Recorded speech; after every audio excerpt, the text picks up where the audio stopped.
I've seen things you people wouldn't believe. Oscar parties not on fire off the shoulder of Orion. I watched prime rib glitter under heat lamps in the dark near Tannhauser Gate. All those moments will go out in time, just like Stan Chera's brain. Time to die.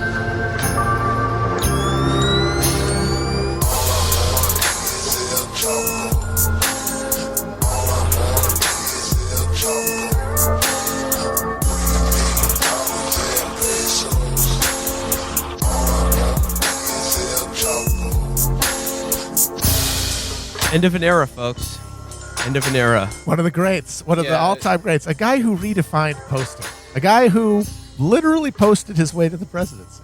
I see, like everyone knows what this is about. Everyone knows that Donald Trump has been banned. But, I'm already seeing people trying to take the mantle.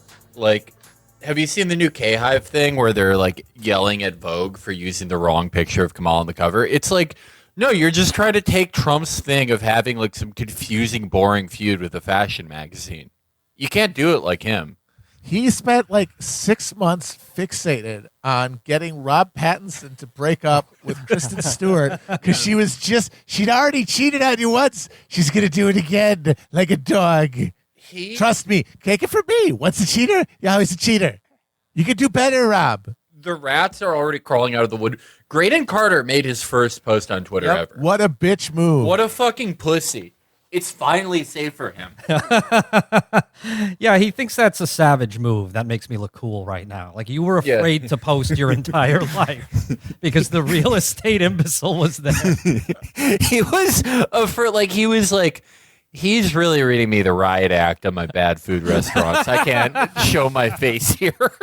I mean, there are so many good ones, and like, man, like when that washed up psycho Bette Midler. when the Permabanned president became like a real thing, and not something we said on the show a week ago. 45 is real. It's just they all, like I said, like tears in the rain, like all those tweets. Just started, thankfully, like, going through my I think brain. those are all public records, so they're all you can access them at the Library of Congress. If they had been does the Library of Congress contain all the posts he did before he was president? Yeah, the Library of Congress, I believe, record like a good chunk of Twitter posts. So I think a prominent figure like him would definitely be in there. I'm just saying, like, if I have to think about all of his tweets about like the Diet Coke tweet, all the Graydon Carter tweets, if I had to think about those just being washed away, it's like the fire at the Great Library of Alexandria. I mean, like the loss to human knowledge and culture that it would represent would be staggering.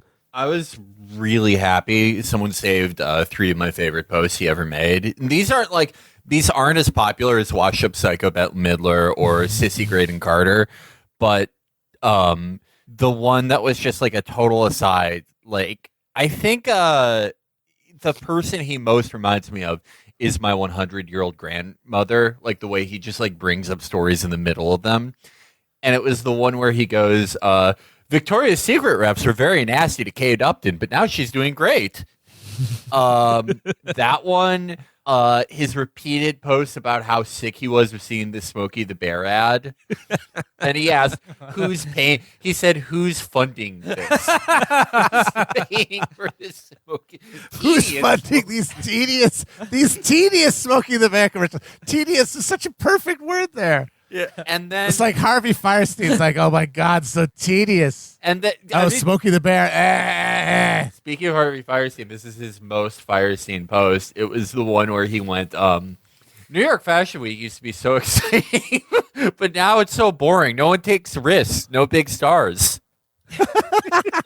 Most masculine president. You don't see draping anymore. Most masculine president in history. Yep. An alpha's alpha. You know how you know he's a true poster is he never deleted his old posts, even from his pre-woke period. Yeah, no, he was a pimp on that. He was a Kyle Kalinske on that one. He had a very pre-woke tweet that was like, if those idiots had just waited to attack Charlie Hebdo, it would have folded. They were idiots who didn't make any money. And also, like a true poster, the day it happened, like you could like it was like one of his like Trump like PR guys, like Ron Bobart or something, I forget his name, was already trying to do ban evasion. And he was just like, just sent you my email and password. Let's see if this works. And like with the Trump photo and everything. So like, folks, be on the lookout for just like Trump alt accounts, like, you know, not real Donald Trump, punished Trump, Trump wiki feed, you know. Hi, this is real double underscore Donald Trump. Patriots, continue the fight. Please send boob pictures to my DM. Eduardo Bolsonaro, Jair Bolsonaro's son, changed his Avi to Donald Trump's face and said, I'm never gonna change my profile picture now because like I have to take a stand for him, which is like, fellas, is it gay to use his face forever on Twitter because he got banned? God, I love the Bolsonaros. That's to me. Trump getting banned from Twitter was like that was a top 5 day in the Trump presidency. Like, you know, like that's up there with him getting COVID. I mean, like, there are a few moments that it rose We're that living high. in a content gold mine right now. And you know, you got to know, like Trump he's not feeling this. And like the idea was like, oh, like he'll go on Parler, and we can talk about what happened to Parler in a second. But the funny thing about that is that like he would fucking hate that because like the only people on Parler are the low class pigs who support him and who love him. Yeah. Or I guess now half of them don't love him. Of the people who love him, he takes that for granted, and in fact, detests those who would be stupid enough to be tricked by him. It's everyone who hasn't yet capitulated that he needs. Yeah. Did you see the thing that happened like the day of the Capitol Hill riot or whatever, where there was like high level Trump source, like, you know, one of these high placed anonymous sources was like Trump was very upset by what he saw on the TV. It was no class. Yeah. It was a very low class. Very low class. He's got a shirt on. Nipples protruding. Oh, Q Shaman, nipples protruding on the floor of the house. Very disrespectful. More fallout though from the Capitol Hill riot. This is from Maggie Haberman. And you want to talk about things that have like I know are like sending Trump into like a real misery hole. It says a lot has happened in the last week, including the president losing his Twitter feed, impeachment coming to the fore, and the PGA withdrawing from Trump National. He's, quote, gutted by the PGA move, a close source of the White House says. So they're not going to play the PGA Championship at the Bedminster Golf Course. He's getting snubbed by the beautiful PGA. The golf people that he loves, the beautiful PGA. Those are high-class people. Those are not low-class pigs like the ones who were storming the Capitol. He's got to be flashing back to when he wasn't allowed to buy an NFL franchise.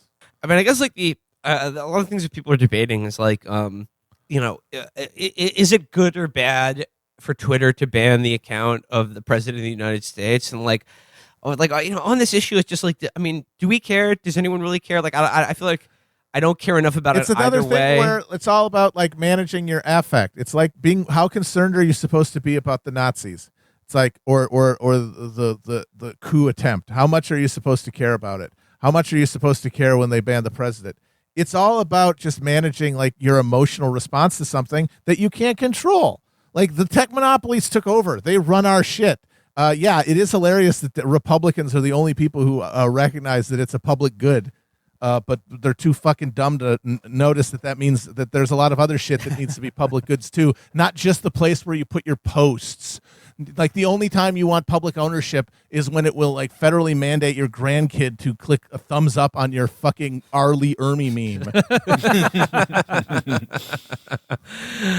Yeah, but I mean, there is something. I mean, this is one of my favorite things when the ban dropped is like there is something like especially funny about Twitter making this decision now, like after they've extracted like all the value that they're going to ever get out of this guy being on their website. Because like, let's be honest, he added an astonishing amount of value to Twitter. Like not just like in terms of the good posts that we get to read and talk about, but I mean like, the way he said that like the media needed him and they would have failed without him. Same thing applies to Twitter, and he's right in both cases. No, yeah, I saw somebody refer to the action to ban him as a victory of worker organization. fucking. That's like a mean joke someone in China would make about American. Yeah. It's like, oh, after all this ineffectual whining by people working for Google and Twitter and stuff, or Twitter to get rid of him, they decided to do it at this moment, right when he was like making them liable for treason. They decided to listen to you.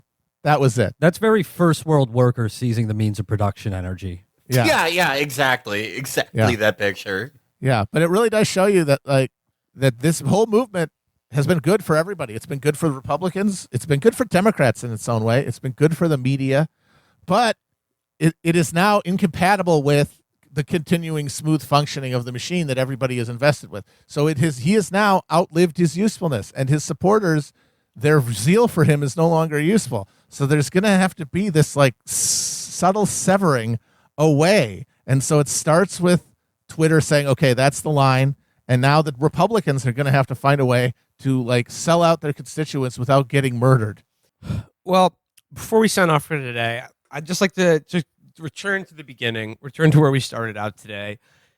Donald Trump's Twitter account is no more. It's gone forever, lost and gone. But I mean, I would just like to take the phrase "bad food restaurant," embroider it on a banner, and raise it to the rafters. As I look, because like that phrase, "bad food restaurant," it's just Trump's style of tweeting, his way of talking, but like his Twitter account in particular, I truly believe like is the Pontypool mind virus that has probably caused the apocalypse. Like I think it's just it is spread to all of us. It is the prodromal schizophrenia that we're never ever many such cases. Get rid of.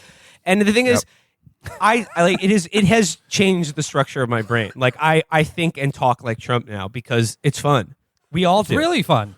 We love it, don't we, folks? Yes, we love it. It's tremendous. He's done the most to change the English language of anyone in the past 4 years, and he pretty much unilaterally kept that website afloat for the past 4 years. Absolutely, and all these Republicans talk like him now. Yeah, no, Donald Trump, I think it's safe to say, has a greater cultural legacy than Barack Obama. Well, yeah, no, Barack Obama only set the stage for Trump to enter. Like, he was in a void on purpose. That was what he was getting off on, the little sicko, was being not there. And that just created a silhouette for fucking Trump to burst through like the goddamn Kool-Aid man. He is the greatest poster of all time, and it is not even close. Nobody has done more with the medium of Twitter than he will, and we will never see his likes again. The king.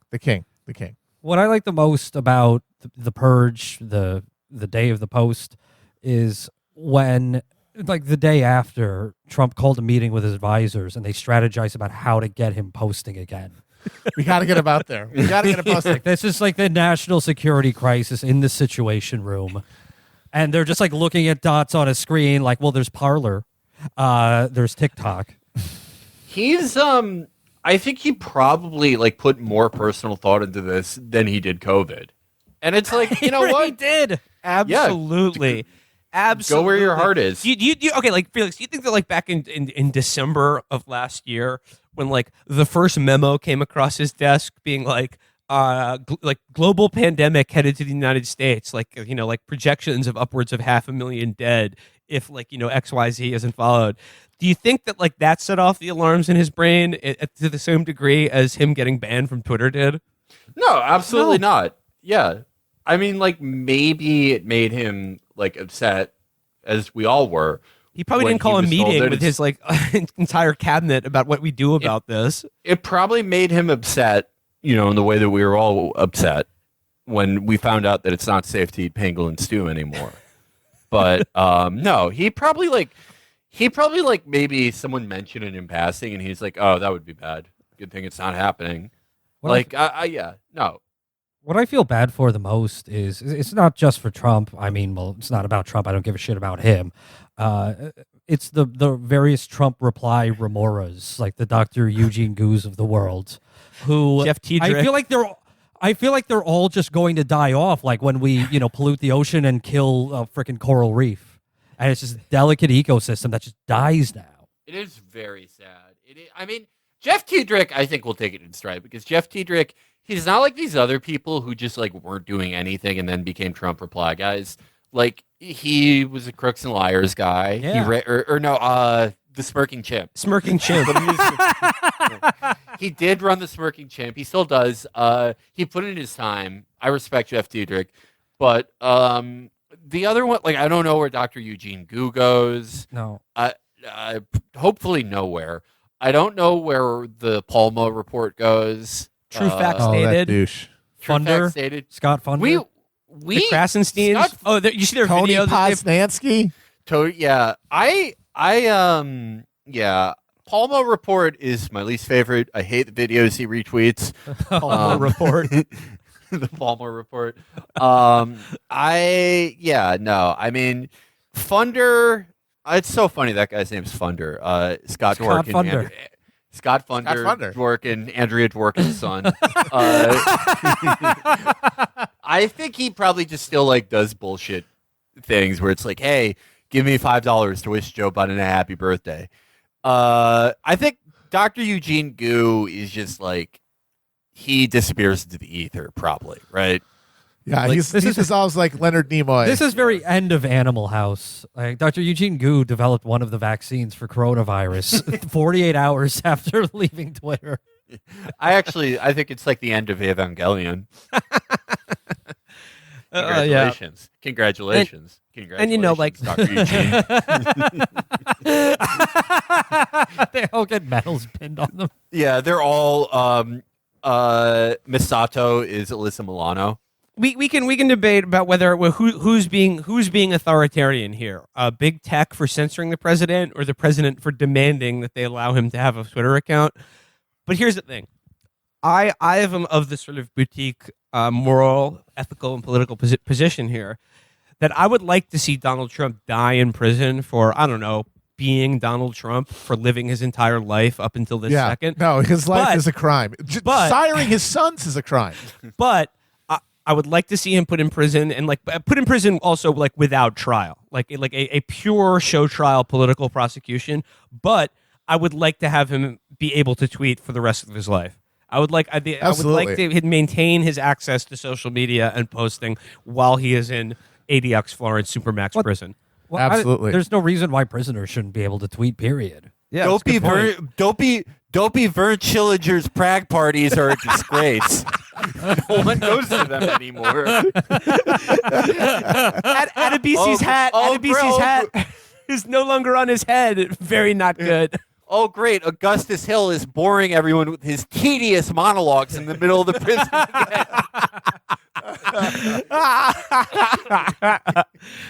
Oh God.